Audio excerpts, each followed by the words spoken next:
Welcome to Montreal Rocks. I'm your host, Randal, and today we're with a band that I found on Instagram called False Heads. And today we're with Luke Griffiths. Now, it's one of those times when the actual Instagram marketing worked. I clicked on the link and instantly I got sucked into the sound. It reminded me right away of that 90s, 2000-ish, like a prong meets like a modern Caius of sorts. It's heavy, but it's fun. And if you don't know who they are, check them out. I'll have a video up in the show notes.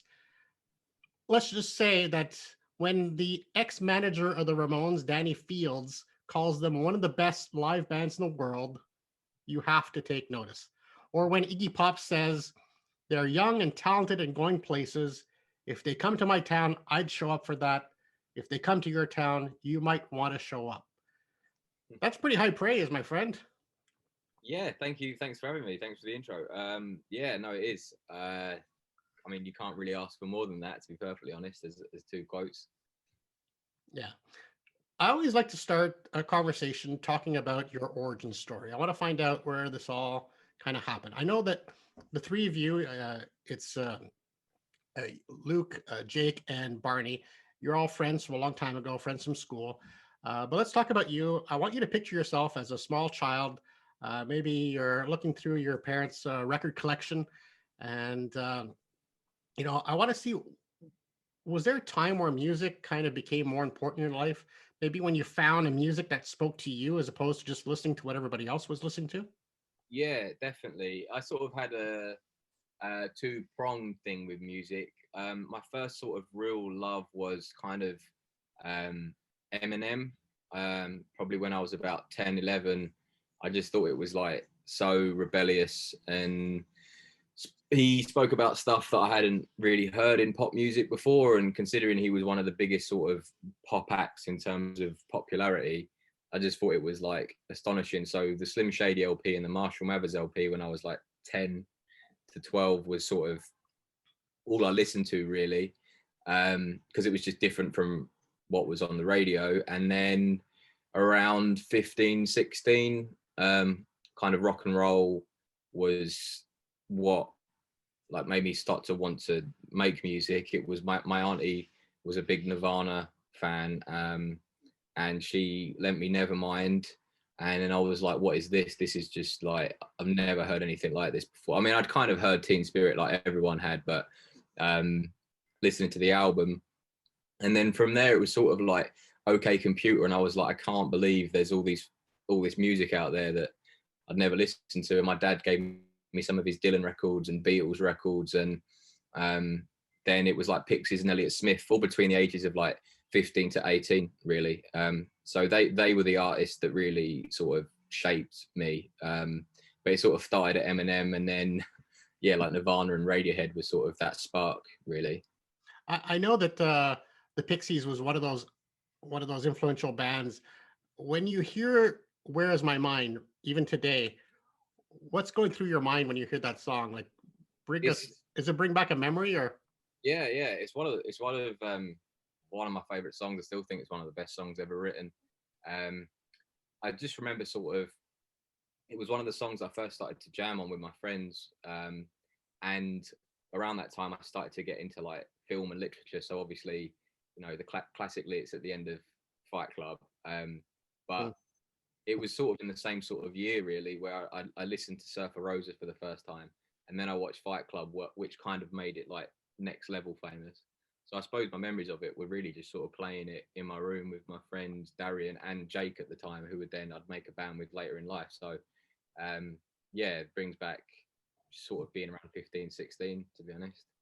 Wouldn't it be nice if all our credit cards got burnt away in those buildings, just like back in the movie? Exactly. Yeah, it would definitely be a much better world, I think. Well, I mean, let's talk about finances. You grew up in the east of London with your three friends from school.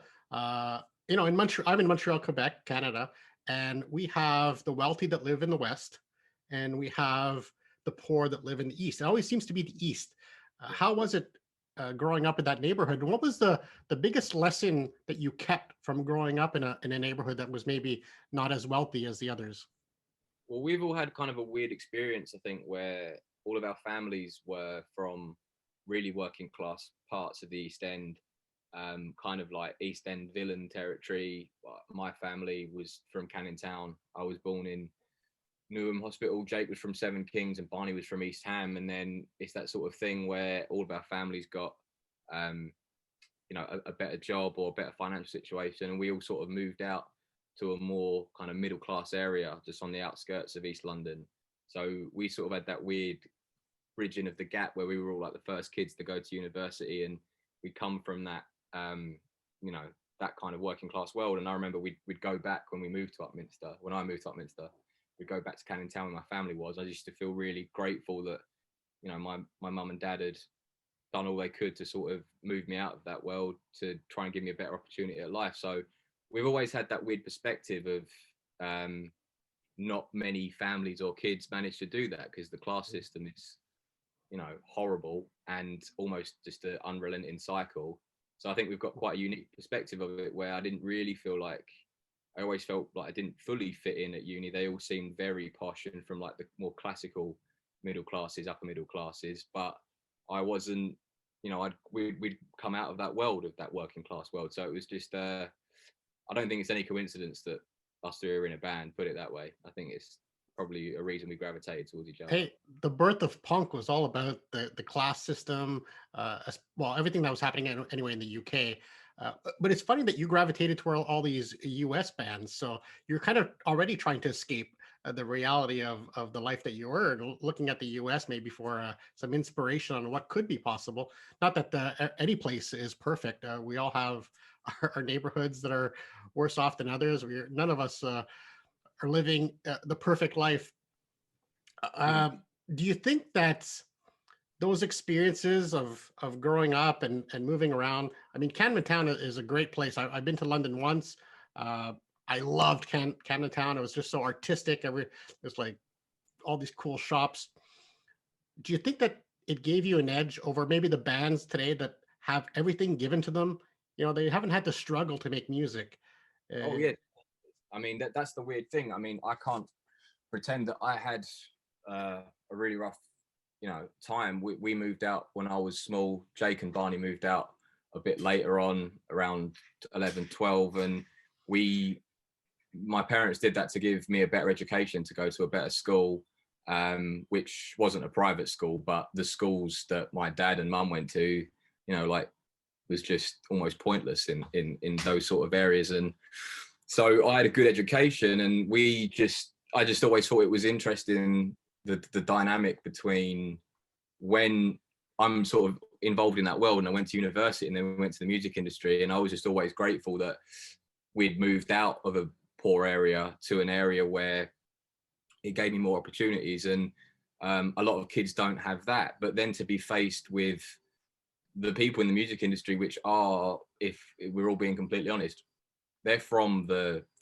seriously wealthy. I mean, the music industry now is just full of kids that are extremely posh, never really had a job, have had everything handed them to a plate. A lot of them are privately educated, and a lot of them, they've all got mums or dads in the music industry. I mean, that is just the reality of what it is now. So I don't really know how many artists that were poorer than us or didn't manage to have parents that got better jobs to move out and give their kids those opportunities, how they could even do it now, because we all have to work full-time jobs. We've all done horrible jobs. We've always worked, and you go into the music industry, and it's like their dads and mums are paying their rents in like Camden and central London, in all these gentrified areas.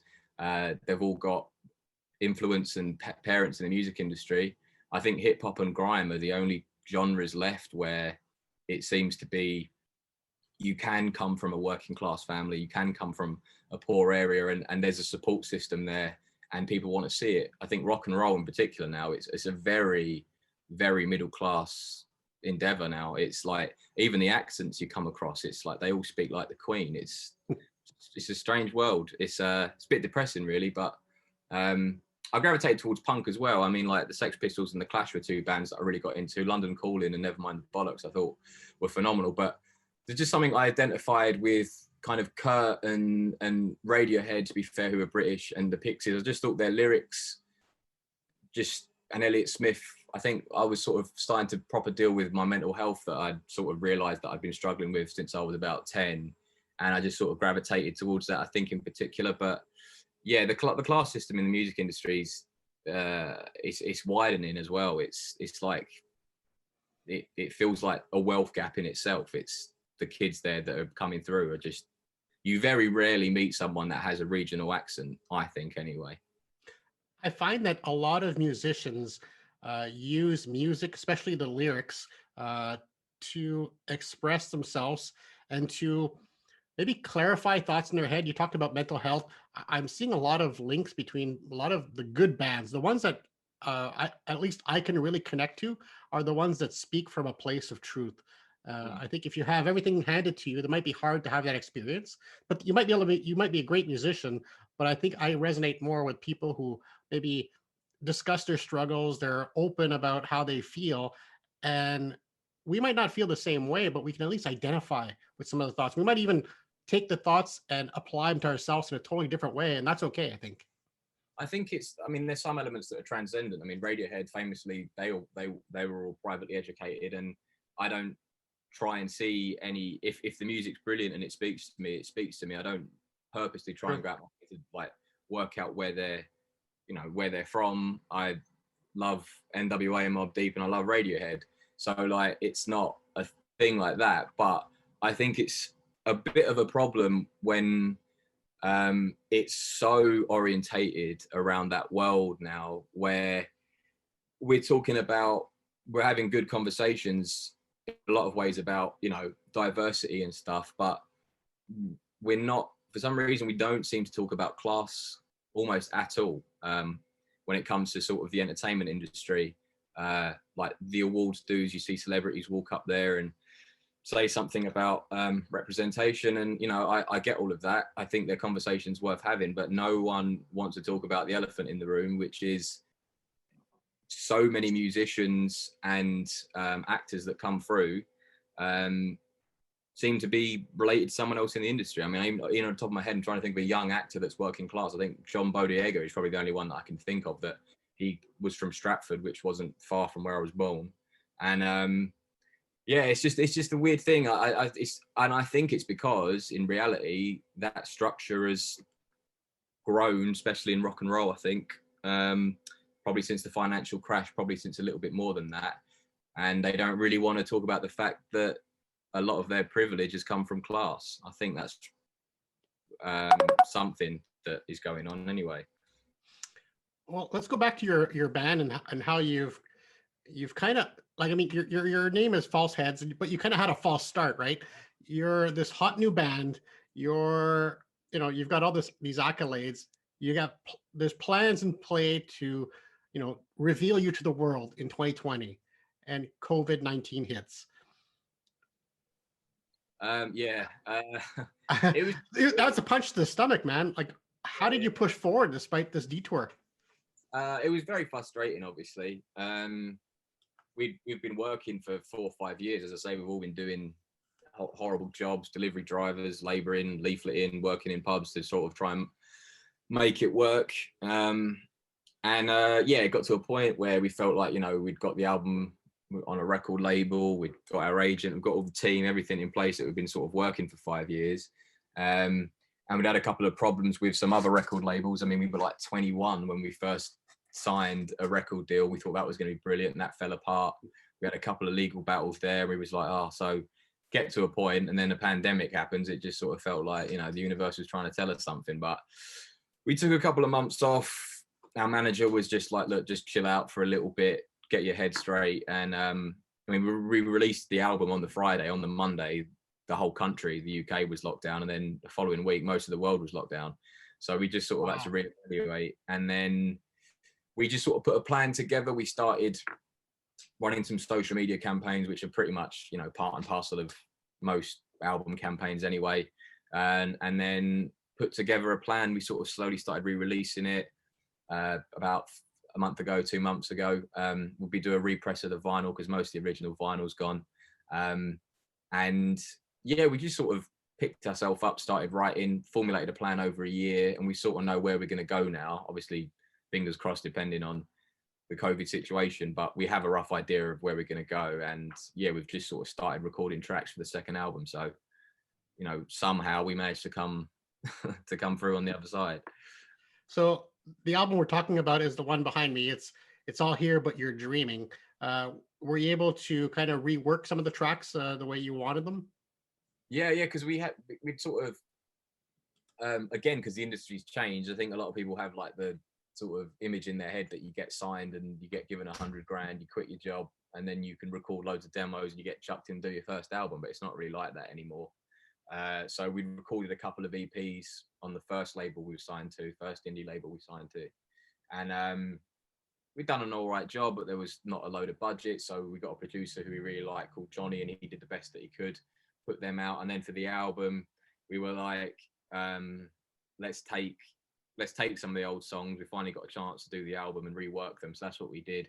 And then we wrote about 5 new tracks and put them on. I thought it was a nice mismatch, and not a mismatch, but it was a nice match of like our old songs and our journey until that point. So I think it gave the album like a kind of a journey of where we'd Almost started. a historical record of your time up until that point. It's really interesting to see the contrasting genres. I also like the fact that you talk about dreaming. You've mentioned before that you experienced night terrors and sleep paralysis, and that reality can sometimes get mixed up. What today do you feel people are mistaking dream for reality? Well, I think most dreams don't come true, but nightmares do. I think that's sort of a lot of the themes on the album. And yeah, I've always had night terrors and sleep paralysis, so it was just sort of a lot of the album was kind of a reflection of how dreaming can mean a number of different things, and how kind of your dreaming and your nightmares sort of process a lot of what's going on, and sometimes kind of the external world and your own internal thought process align in ways that you kind of don't want to. Social media's got a lot to do with that. I think that's a big theme on the album, and to the question that you've just asked, I think that's a big part of it. I think with beginning to, it's almost like a dream, the way that we communicate through social media. It's so fractured and disconnected, and we're having like really heavy important conversations about the world and politics in like 140 characters back and forth between each other. It's like a dream. It's like you can't elaborate on that. It's like a dream's like a set thing unless you lucid dreaming, and that's it. You know, it's like fractured and small, and that's part of what I was sort of trying to get across and what I was just thinking about. And I think that's a big part of it. I've kind of locked my Twitter now to a minute a day, so I just can only go on there, post a false heads thing. I quite like Instagram just because I can use it to communicate with our fans. I don't follow anyone on there. I got rid of Facebook. I think it's dangerous. And I think it's bad how we're so used to getting our information and news from there that like the news has even started, you know, like Distorted, but also collaborating that world of like, well, we need a news article that people on Twitter will read. We need a news article that people will look at the headline and get their information from. And I think that is, I think it's terrifying, to be honest. I mean, I know it's a bit of a cliche to moan about social media, but I think it is a weapon that we've given every single person. It's like everyone's got a detonator. And but above all that, there's like basically all of our news cycle is controlled by like 3 or 4 people in California. That's just a very strange time, and I kind of think it's only getting worse, really. and I think the song 20 Nothing in your video, you're kind of contrasting. Anyway, this is my take on it. Might not be yours. You're kind of contrasting what is going on in the world, all this crazy stuff, like all these bombs going off, basically, and people getting distracted from the truth. You know, people are dancing. They're similar. You know, they're like oblivious to what's going on in the real world. Do you find people are actively ignoring their surroundings, and what should they do instead of ignore what's going around you? Oh, 100%. Um, well, I think we're seeing the birth of like a lot of many different cults and religion. I mean, religion's another theme on that. I mean, obviously, I'm not a fan in the slightest of organized religion. How And about disorganized religions? sorry, Just how about yeah, disorganized religions? yeah, but we're sort of seeing more pop up. I think there's kind of like a weird, you know, and I am a lefty. I am of all left wing politics is something that I've always been interested in since like the age of 17, 18. I'd say I'm pretty far on the left, but there's kind of a weird sort of religion for the non-religious on the left popping up, very dogmatic, very sort of anti-humor and art, and quite totalitarian in some way, sort of disguised as tolerance. And then on the right now, where you'd associate more classical Abrahamic religions, there's kind of another spawn of that, which I think we saw under Trump, and this sort of alt-right QAnon world, which has come out of the internet in a lot of ways, but it's sort of a repackaged version of old school kind of Christian nationalism or whatever. And they're all kind of new, and they're all popping up and sort of repackaging old sort of forms of cults and religion, and the internet's just sort of popping them up all the time, popping them up, popping up, popping them up. And then in that world, there's like complete echo chambers because they're being fed the information that will either make them angry and sort of confirm their point, or give them information that will confirm their point. It's that And manipulation from the social media that does all that. It's all yeah, the algorithms. and they're also doing it to themselves. I mean, that's kind of the weird self-destructive nature of the algorithms. That's one of the reasons that I came off of it, because it was like I want to sort of try at least to find my own information and my own news sources to some degree and read an opinion that I don't agree with. And it's not possible all the time. But I just think people should try and do that a little bit more often. And people's kind of battle lines that they're drawing just seem to be creating more armies on the other side, and they're bolstering their own position in kind of a weird little box. And I kind of think, I think we're going to see more far right nationalism pop up after Trump. I don't think that's the end of it. I think we got let off lightly with Trump in a way. I think if he was younger and a bit more dynamic, that thing at the Capitol could have been worse. But yeah, it's just scary. It fills me with a bit of like an existential dread really most of the time. So I just sort of try my best to not think about it as much as I do. But it's yeah, it's a bit of a grim world at the minute, and I think it's getting worse. If we think about specifically the crossing over of that violence and the music industry, we have to think about Bataclan.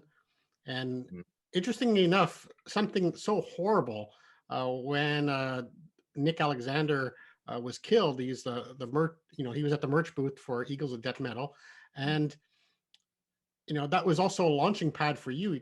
Something that was like a great night for you guys. It was your big break. It's a Peaceful Noise concert, 2017, and I believe somebody canceled, so you actually had a much larger set.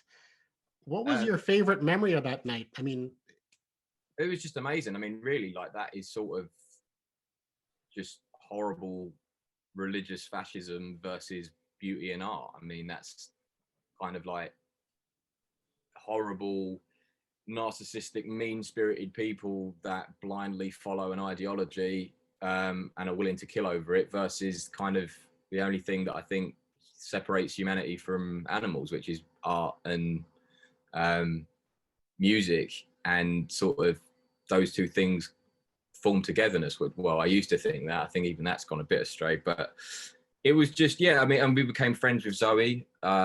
Zoe's been amazing. She's almost been like a mentor and a really good friend for us, friend to us. I have the utmost respect for her, and how she's dealt with that tragedy into something positive is probably something that I couldn't do, and I don't think there's loads of people that could. But it was just a beautiful night. It was just, again, it was sort of combating it in a way that is positive. Like, no, we're not going to cow to this, and we're going to put a show on, and we're going to celebrate life instead of death. And I think most religions celebrate death. I think they are death cults in a way. So it was just, yeah, it was an incredible evening, and I hope there's many more peaceful noises, which I know Zoe's working on for when COVID reopens to try and do some more. So yeah, It's true that the music is something that is there to lift our spirits. I believe it's important for mental health, for us to kind of go through this pandemic, to have some sort of outlet. I think live music is such a beautiful way to have a communal experience, to feel, feel the sound go through your bones with a whole bunch of people in the room. It's a beautiful thing. I look forward to it happening again. And uh, I went to a concert the day after that happened, which is actually, it's kind of funny because I went to a Pill concert, PIL. I got to meet the infamous Johnny Rotten, and but it was still that strange feeling. You're going like, well, what if it happens here? Like, you kind of have that in the back of your mind, but I just wanted to not let it stop me. I think art has to live on, and I yeah, think music, like the even like you said, sometimes we have to talk about our nightmares, but in the end, once we release them, it leaves a place for us to have goodness come back in to us, and I hope that's what happens to you guys. You've got a lot ahead of you. You've got if the restrictions lift, we've just heard of how you're an amazing live band, so we can't wait for you to tour. What are you looking forward to? What will be your first song playing when you're that first show? What are you going to pick to be your first song? we'll probably open with Whatever You Please. I think it's the opener on the album, and we open with it live a lot. So I think it'll be nice to sort of be like, we're starting from here. This is what we was meant to be doing a year ago. Well, it would be a year and a half by then. November is when we're going to be touring, which we'll be announcing probably next week. We're just finalising 2 or 3 of the last dates.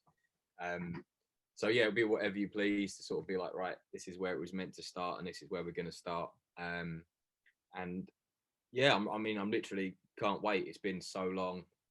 We've done a couple of live streams and they've been really fun. Obviously, it's not quite the same, but yeah, we just can't wait. It'll be what, 4, 5, well, quite a while away still, but yeah, it'll be amazing when it finally happens. Oh, we wish you guys the best. We really hope to hear some new music soon. You've obviously got the ears of the world, and I'm looking forward to great things from you guys. Thanks, Luke. Thanks very much. Thank you for having me.